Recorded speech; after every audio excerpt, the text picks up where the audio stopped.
Assalamualaikum warahmatullahi wabarakatuh. Selamat datang kembali di channel YouTubeku Ramdhani Cooking. Nah, pada kali ini saya akan membuat bolu karamel sarang semut satu telur tanpa menggunakan oven. Di sini hanya menggunakan teflon saja. Nah, bagi teman-teman yang tidak punya oven, gak usah ribet, gak usah takut tidak punya oven, tidak bisa membuat bolu karamel yang super enak. Di sini cukup menggunakan dengan teflon saja, tapi bisa membuat bolu karamel yang super duper enak. Jadikan teflon teman-teman sebagai pengganti oven ya. Di sini cara buatnya sangat simpel dan sangat sederhana sekali. Nah, bagi teman-teman yang ingin tahu cara pembuatannya seperti apa dan bahannya apa saja, mari simak terus videonya. Langkah pertama, kita akan buat air karamel atau gula karamelnya terlebih dahulu. Siapkan teflon atau wajan. Lalu kita akan siapkan gula pasir sebanyak 180 gram. Bila teman-teman ingin manis, bisa ditambahkan menjadi 200 gram ya. Kita ratakan asal saja sampai benar-benar terlihat gulanya meleleh. Lalu kita goyang kembali pelan-pelan seperti ini. Goyang-goyang terus sampai benar-benar gulanya meleleh secara merata.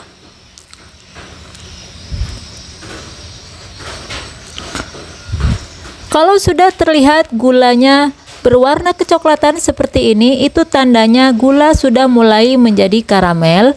Untuk menanggulangi kegosongan, kita sebaiknya mengaduknya dengan spatula atau dengan centong kayu seperti ini ya.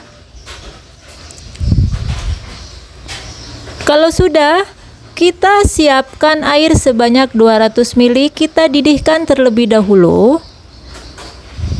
Kalau sudah mendidih, kita siramkan ke gula karamel yang sudah larut tadi. Untuk penuangan airnya secara bertahap. Hati-hati ya teman-teman, jangan sampai kena tangan kita karena posisi gula karamel ini sangat panas.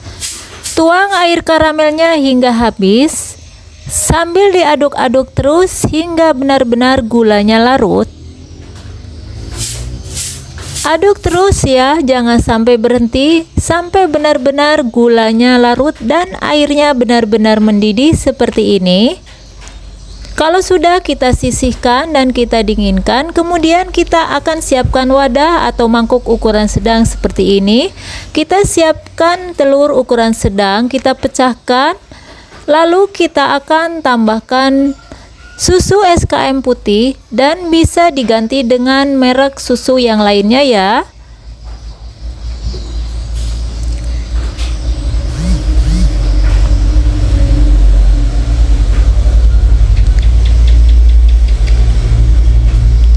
Kalau udah, kita tambahkan sedikit garam atau secukupnya saja. Kemudian tambahkan setengah sendok teh soda kue. Seperti ini ya. Lalu tambahkan juga baking powder. Sama ukurannya setengah sendok teh seperti ini. Lalu kita aduk-aduk kembali hingga benar-benar tercampur. Aduk terus hingga benar-benar tercampur dan telurnya jangan sampai terlalu mengembang ya teman-teman.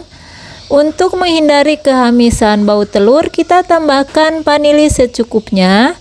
Di sini yang saya gunakan vanili cair, teman-teman bisa menggantikan dengan vanili bubuk ya. Lalu kita akan tambahkan tepung tapioka dan tepung terigunya, masing-masing sebanyak 50 gram.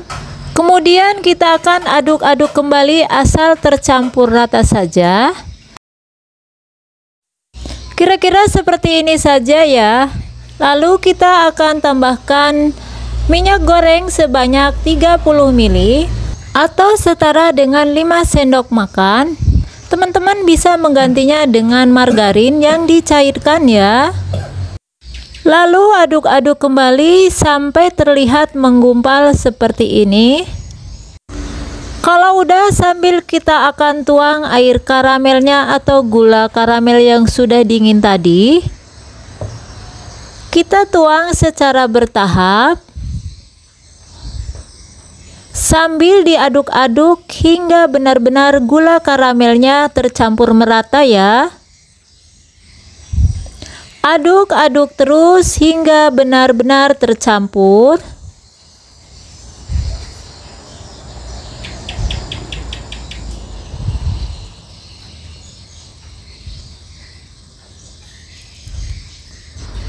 Lalu tuang kembali air karamelnya.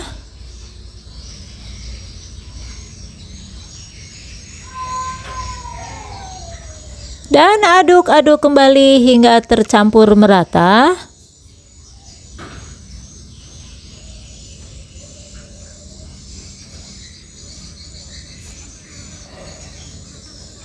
Tuang semua sisa air karamelnya.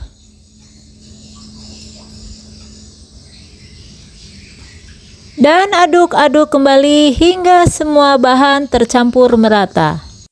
Kalau udah, kita sisihkan dulu. Agar menghasilkan tekstur adonan karamel yang lebih halus, kita wajib menyaringnya. Kita saring semua adonan yang sudah ready tadi.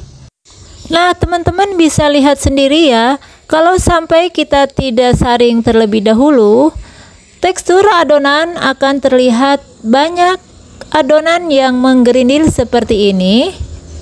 Lalu kita hancurkan dengan whisk seperti ini ya.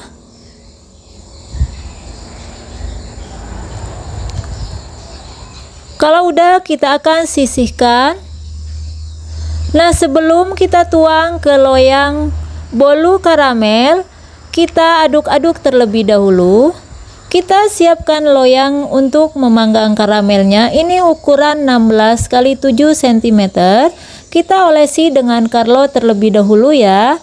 Untuk pembuatan Carlo, dari 1 sendok makan margarin tambah 1 sendok makan terigu dan 1 sendok makan minyak goreng. Kemudian kita akan panggang. Kita gunakan api yang kecil seperti ini untuk mempercepat suhu panas yang lebih tinggi. Dan untuk menanggulangi agar pantat teflonnya nggak cepat rusak, teman-teman wajib menggunakan alas pemanggang teflonnya ya. Untuk alas pemanggangnya bebas ya, mau pakai alas apa saja. Lalu kita akan panggang posisi terbuka selama 20 menit. Kalau sudah 20 menit, ini sudah terlihat buih-buihnya naik ke atas. Lalu kita akan tutup selama 40 menit. Kalau sudah 40 menit, ini sudah terlihat buih-buihnya mengering atau sudah matang. Lalu kita akan buka tutupnya. Nah, teman-teman bisa lihat sendiri ya hasilnya. Sangat cantik, mantul sekali, tidak ada yang gosong. Warnanya cantik ya teman-teman. Nah, ini posisinya masih agak panas ya. Kemudian kita akan keluarkan dari loyangnya. Kemudian kita sisir pinggirannya seperti ini untuk mempermudah mengeluarkan dari loyangnya. Maaf ya teman-teman, ini kelihatan gelap karena lagi mati lampu. Kita keluarkan dari loyangnya ya. Nah, seperti ini. Kita angkat loyangnya. Wow, mantul sekali. Teman-teman lihat, hasilnya benar-benar tidak gosong dan warnanya cantik ya. Karena ini masih mati lampu, jadi tidak terlihat jelas ya teman-teman. Agar kita bisa lihat hasil atasnya, kita akan balik terlebih dahulu ya. Nah, kita balik. Nah, kayak gini, ini terlihat atasnya seperti ini. Nah, teman-teman bisa lihat ya, kelihatan sarangnya.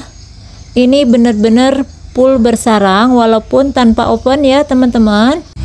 Pokoknya teman-teman wajib cobain deh, karena resep ini anti gagal sekali ya. Walaupun tanpa oven, tapi tetap hasilnya tidak mengecewakan. Kelihatan manis, legit, kenyal, dan menul-menul. Pokoknya super duper. Nah, selamat mencoba ya teman-teman. Terima kasih sudah menonton. Nah, sampai di sini dulu. Kita akan ketemu di video berikutnya. Terima kasih. Wassalamualaikum warahmatullahi wabarakatuh.